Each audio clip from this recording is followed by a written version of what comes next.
Financial operations inside an online business. It doesn't sound like the sexiest topic in the world, does it? And perhaps that is because it is not. But you need to get your head around finances if you harbor any hopes at all of scaling your business to 7 figures and beyond. That's because finance in a small business is never an issue until it is. And the day that finance becomes an issue for you, it becomes a massive issue. And if you don't get a handle on it, it can cause you stress, it can cause anxiety, chaos, and ultimately hold back your business from growing. So what I thought I would do today is show you exactly what the finance team looks like inside my business so that you can spot any gaps, take some inspiration, steal the model, do whatever you want with it. Who knows, you might even like and subscribe. That would be pretty cool.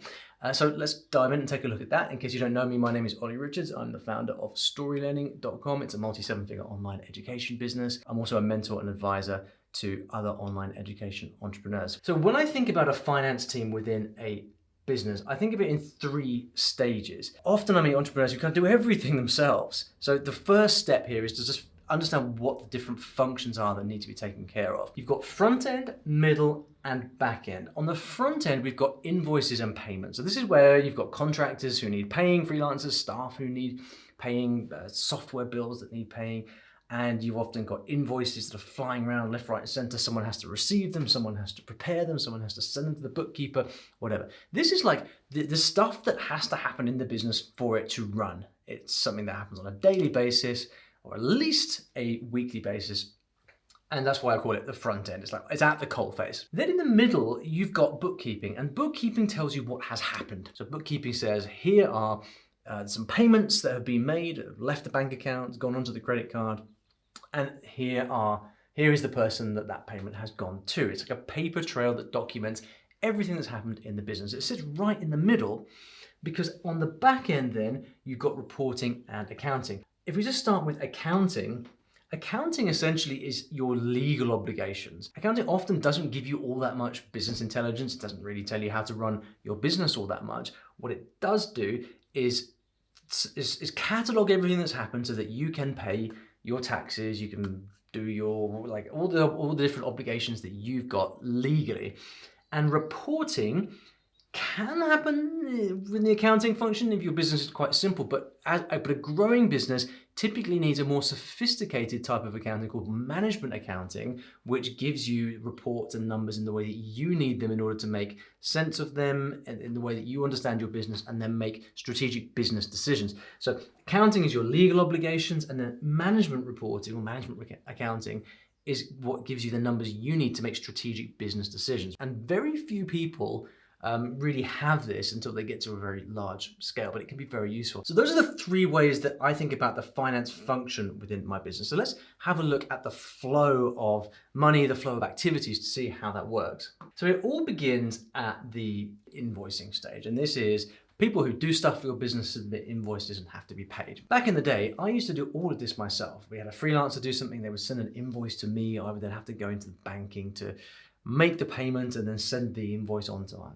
bookkeeper. I didn't like doing that, and so often I wouldn't, and I would delay paying people for 2-3 weeks because I had other stuff to do, and it was totally chaotic. As the business grew, that really started to become a liability because not only were people not getting paid, but I was also just getting stressed and taking my eye off the more important things that we had to be doing. So one of the big changes that I made inside my business is make it so that the invoices no longer went to me, but went elsewhere. So where did they go? Invoices started going to a role, and I always talk in terms of roles, not people, to finance assistant. Finance assistant is a dedicated role that we have, and their entire purpose was to take all of the kind of regular financial stuff, admin that I was doing, and own all of that. So they would do things like they would receive invoices from freelancers, they would prepare those payments. If the bookkeeper had any queries, they would liaise directly with them. If we needed to log into some Amazon or some SaaS in order to download an invoice, they would do all of those things. And so finance assistant started to take over responsibility for managing invoices and paying people. Now, there's a couple of key things here. One of the big objections people have when starting to get their finances in order is, well, I don't trust anybody else to log into my online banking and have the keys to the kingdom, as it were. We'll come to that in a little bit. But before that, I want to highlight one big change that we made when moving away from Olly doing everything, which was to create an entirely separate business email address. So in our case, it was business@storylearning.com. It's a tiny change, but if you are in the main inbox or the main support inbox, the main incoming inbox in your business, and you see everything, you're going to get a very, very cluttered mind. So we created an entirely separate email address, business@storylearning.com, and everything shifted to there. Whenever we talk to a freelancer who will submit an invoice, that's the address that we give them. Whenever we sign up for a new software tool, for example, that's the address that we use. It makes it so that all of the admin related to finance is all in one place. So if anyone needs to find anything at any point, it's all there. But it also means that we can have Finance Assistant actually go in and monitor that. And I virtually never have to log into this address because we have someone who is monitoring that permanently. Now there's always the occasional thing that slips through and makes it to me personally, but if it does, all I do is I hit forward and I send it to business@storylearning and it gets all taken care of. So invoices and all finance within the business starts running through a dedicated email address. Finance Assistant takes care of all of that. When Finance Assistant comes to make payments, like I said earlier, one of the big objections is, yeah, but I don't want to give anyone access to my online banking. Well, what you do is you make sure that you're with a bank that has what are called roles. If your bank doesn't have these, move bank. It's very easy to do now. We actually do a lot of this stuff in Wise because we do a lot of multi-currency transactions, and Wise has great functionality for this. It doesn't have to be Wise. You might be able to do it within your bank. Finance Assistant will prepare an invoice for Joe Blogs for $500, submit, and then COO goes in and then approves or declines the payment. What this means is that Finance Assistant can't just go off spending money left, right, and center.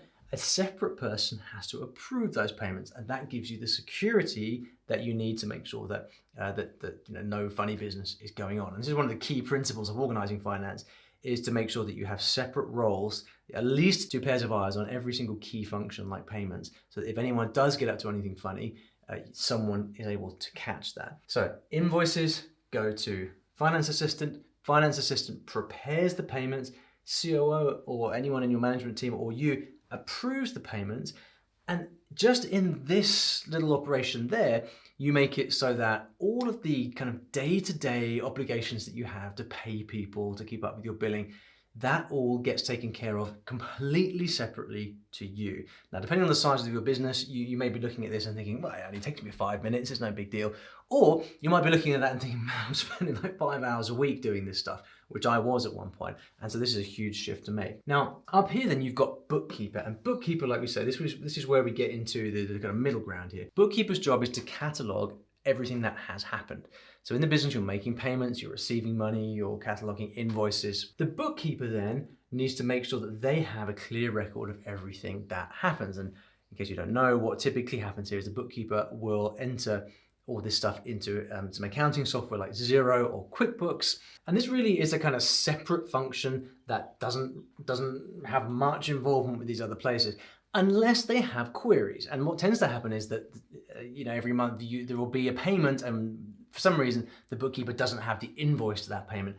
So what used to happen in my case was that the bookkeeper would every month would email me like 20 queries and say, on the 17th of March you spent $6.82 on some random thing and I need an invoice. So I would then have to go off into my Gmail and spend half an hour hunting down this stupid invoice, then send it to the bookkeeper. And these monthly queries would start taking me hours and hours and hours to do. So the great thing about having Finance Assistant at the center of this in their own dedicated email is that when the bookkeeper has queries, they can go directly to, not you, not even your management team, but to Finance Assistant, who most likely is far better at this stuff than you and has a very organized system. They can dig up that invoice very, very quickly and answer all the bookkeeper queries very directly. And it's worth saying that it may well take your finance assistant, 3 to 6 months to really get up and running and understand the way the business works. But by the time they do, that really just starts to change everything. And if they're good, they will start to create their own systems that just makes everything so much smoother and more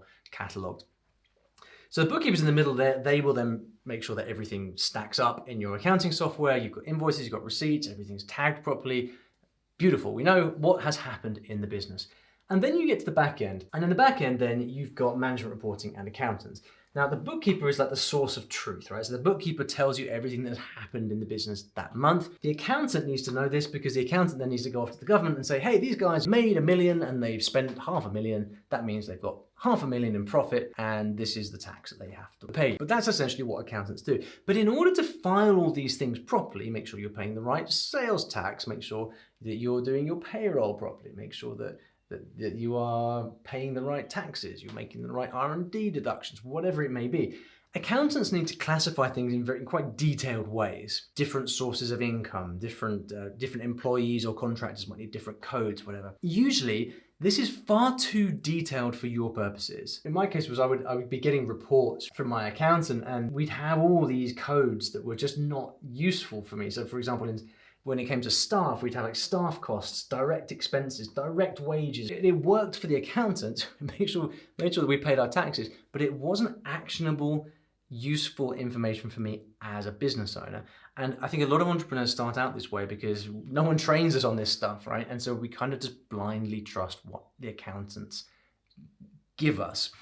But part of kind of maturing in this function is to understand that you actually have the right to demand that stuff is done the way that you want it, because it's your business. You need numbers presented the way that you need in order to make business decisions. And so there came a point where I went to my accountant and I said, look, I need this done in a different way. This is not working for me. And it actually transpired that they weren't really in a position to do that effectively. We could have worked through it and redesigned this, which is called a chart of accounts, in order to present it in the way that I really needed. But by that point, our business had got quite complicated and we needed to really redesign our accounts from the ground up. And this is when I discovered a wonderful thing called management reporting. And what management reporting does is it takes all the numbers and it presents them in a way that makes sense for you. What happened was our chart of accounts got redesigned and the P&L that I ended up getting at the end of every month went from something that made no sense to me whatsoever to a P&L where everything was beautifully sort of broken down and categorized by type. And I could look at all of these things, know exactly what they were. Everything on the P&L corresponded to a meaningful part of the business that I wanted to keep track of. And it was just brilliant. From a good set of management reports, you can then end up with management reports that look like this, where every month you get graphs like this, key messages and key analyses of things that have happened in the business. And it makes it so that from like 5-10 hours a week that I was messing around with finance stuff that added no value to the business, I'm now able to manage the entire business in about 15 minutes a month using management reports like this that tell me everything that has happened in all of these functions over the course of the month that I didn't have to have any involvement in whatsoever. So not only has it saved me hours and hours and hours, dozens of hours a month, but it makes it so that that focus is now on other things, on growing the business. So you see why it's so important to get this in order, so that if you're actively working on scaling your business. And so you've now got this flow of information from the bookkeeper that the accountants do in order to file properly, and then the management accountants use in order to present these actionable, useful management reports for you as the business owner. From time to time, these guys might talk to each other. The bookkeeper will certainly talk to the accountant, and there's some back and forth. But you really need to know about that stuff. They work things out by themselves. And then here I am, sitting pretty right at the top of the tree, receiving the kind of consolidated version of everything that has happened.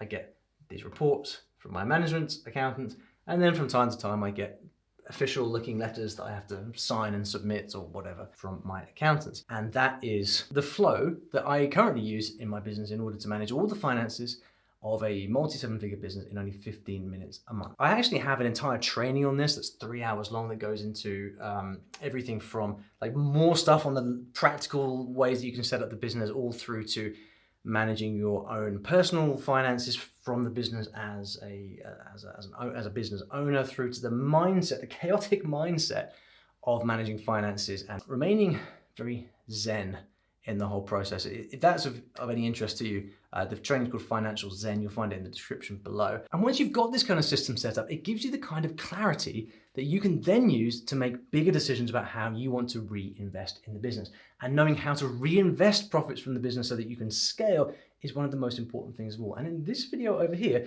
you're going to see my entire system for understanding what to do with money once you've got it, so you can continue to grow your business to the moon and back.